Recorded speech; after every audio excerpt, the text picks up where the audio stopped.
Welcome to the ghost town. හිමකන්ද ලී ගෙදර අපි විතරද තනියෙන් ඉන්නේ කියලා අපිට හිතෙනවා. මොකද මේ දවස්වල වටපිට බලද්දි අපිට තේරෙනවා මේ අතෑරලා දාලා තියෙන හොටෙල් එක විතරක් නෙමෙයි ගමේ භාගයට භාගයක්ම දේවල් අතෑරලා දාලා තියෙන්නේ. සම්පූර්ණයෙන්ම පාසි බැඳිච්ච දොරවල් ජනිල් දිරලා ගිය ගෙවල් තියෙනවා බිල්ඩින් පිටින් උසට. බස් ස්ටෑන්ඩ් එකක් තියෙනවා. අපි මේ වෙනකන් දැක්කේ නැහැ. එක බස් එකක්වත් එනවා. එක්ක අඩුම ගානේ කවුරු හරි කෙනෙක් බස් එකක් එනකම් බලන් ඉන්නවා.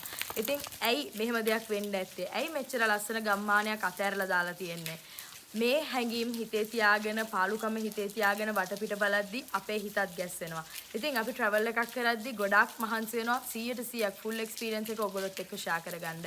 මේ පාර අපි තීරණය කරා අපිට දැනෙන හුදකලාකම, මේ গুপ্তකම, භයංකාරකම ඔයගොල්ලොත් එක්ක ෂෙයා කරගන්න. Keep in touch.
දැන් අපි ඉන්නේ ටවුන් එකේ බස් ස්ටෑන්ඩ් එක ගාව. සාමාන්‍යයෙන් බස් ස්ටෑන්ඩ් මෙහෙම වහලා මේ විදිහට තියෙන්නේ නැහැ. අපි ඒ වෙලාව දැන් ටික කාලයක් වෙනවා ඒත් මේ වෙනකන් එක බස් එකක් දැක්කෙත් නැහැ. එක්කෙනෙක්වත් බස් එක යනකන් ඉන්නව දැක්කෙත් නැහැ. සමහරක් විට ඔෆ් සීසන් එකේ හින්දා වෙන්න ඇති. සමහරක් විට බස් සර්විස් අයින් කරලා වෙන්න පුළුවන් ජනග්‍රහණය අඩු හින්දා. ඒත් දැන් අපි මේක අద్භූතයි කියලා හිතාගෙන මේ විදිහට වීඩියෝ කරද්දී අපේ හිතත් තව තවත් ගැස්සෙනවා. මොකද ඇත්තටම මේ වගේ දකිද්දී අර ගෙදරින්දම් බලපු හොල්මන් ෆිල්ම් හොල්මන් කතා ඔක්කොම මතක් වෙනවා. අපි ඇත්තටම හොල්මන් කතාවක ජීවත් වෙනවා කියලායි අපිට දැන් දැනෙන්නේ.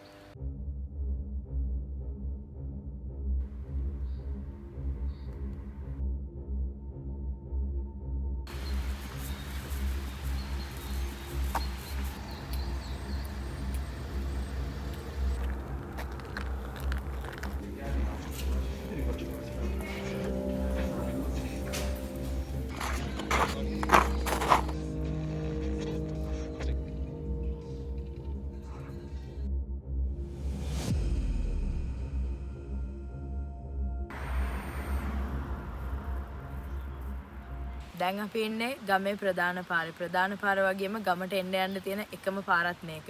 අපි දැන් පැය භාගයක් තිස්සේ උඩින් ඉඳලා පල්ලෙහාට ඇවිදගෙන ආවා. තවම එක වාහනයක්වත් අපිට හම්බුනේ නැහැ. කොටින්ම කියනවා නම් මෙහි ගත කරපු සම්පූර්ණ කාලෙදී අපි වාහන දෙක තුනයි දැක්කේ. ඒකත් කලාතුරකින්. ඉතින් කොච්චර මහ පාරක් වුණත් අපි කතා කරන්නේ නැතුව හිටියොත් මෙතනින් ඇහෙන්නේ පරිසරයේ සද්දේ, කුරුල්ලොන්ගේ සද්දේ, පල්ලෙහෙන් ගලන් එන ගඟේ සද්ද විතරයි. සම්පූර්ණයෙන්ම මහ පාරත් හුදකලා වෙලා තියෙන්නේ.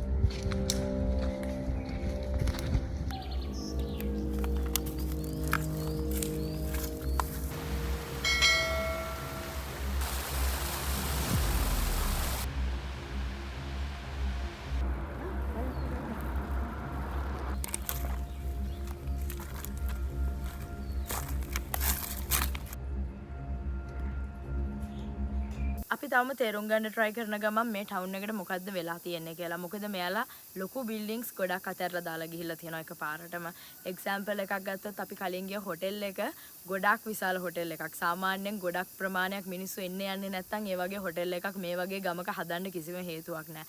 ඒ කියන්නේ මෙහි ඉස්සර කාලෙදි ගොඩක් කට්ටිය ඇවිල්ලා ගිහිල්ලා තියෙනවා. හැබැයි එයාලගේ එදිනෙදා ජීවිතේ නෝමල් අද වෙනකන් ගත කරලා හෙට වෙද්දි මේ හැම දෙයක්ම අතහැරලා දාලා එයාලා ගිහිල්ලා. අන්න ඒකයි මෙතන තේරුම් ගන්න බැරි අපිට තියෙන නිරහස. මොකද්ද හේතුව කියලා අපිට තවම හොයාගන්න නැහැ.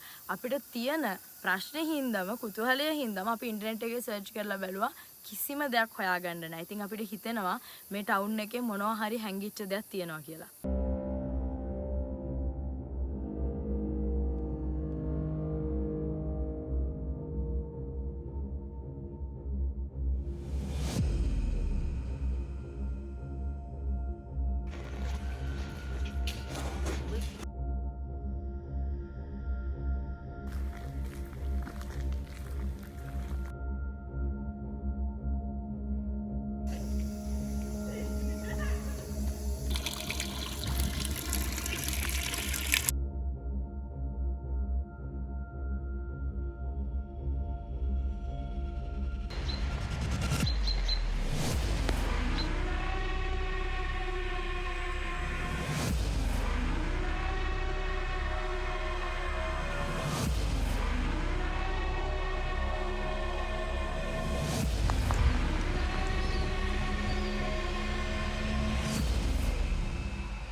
හවස 4:00 5න් පස්සේ කරවල වෙන්න පටන් ගන්නවා ටවුන් එකට. මොකද අපි කඳු වලින් වට වෙලා ඉන්න හින්දා ටක් ගාලා කරවල වෙනවා. ඒත් එක්කම දවසේ ඉතුරු වෙලාවේදී නොතිබුණු අමුතු හුළඟක් එන්න පටන් ගන්නවා. මීදුම වැඩි වෙනවා, සීතල වැඩි වෙනවා. ඒන හුළඟත් එක්කම අමුතු සාංකාවක්, තනිකමක් හිතට දැනෙනවා. අපි විතරයි නේද මෙතන ඉන්නේ මොන දේ වුණත් කියන එක හොඳටම හිතට දැනෙනවා. ඉතින් හැම ට්‍රැවල් එකකදීම අපි try කරනවා ඔයගොල්ලන්ට 100% අපිට දැනෙන feel එක අරගෙන එන්න. හොඳ දෙයක් වුණත් නරක දෙයක් වුණත්. ඉතින් අපි තීරණය කරා මේ ගමනේදී අපිට හිතට තදින්ම දැනෙච්ච feeling එකක් හින්දා මේක ඕගොල්ලන්ට creative විදිහට අපේ විදිහට අරගෙන එන්න. මොකද මම හිතනවා අපි හිතනවා සාධාරණයි කියලා. ඔයගොල්ලෝ මුළු travel එකම අපිත් එක්ක enjoy කරන හින්දා මේ දේත් ඔයගොල්ලන්ට දැනෙන්න සලස්වන එක. ඉතින් අපිට තව දවස් ගාණක් මේ ටවුන් එකේ මේ විදිහටම ඉන්න තියෙනවා. අපි ඊළඟ vlog එකෙන් හම්බෙමු. bye.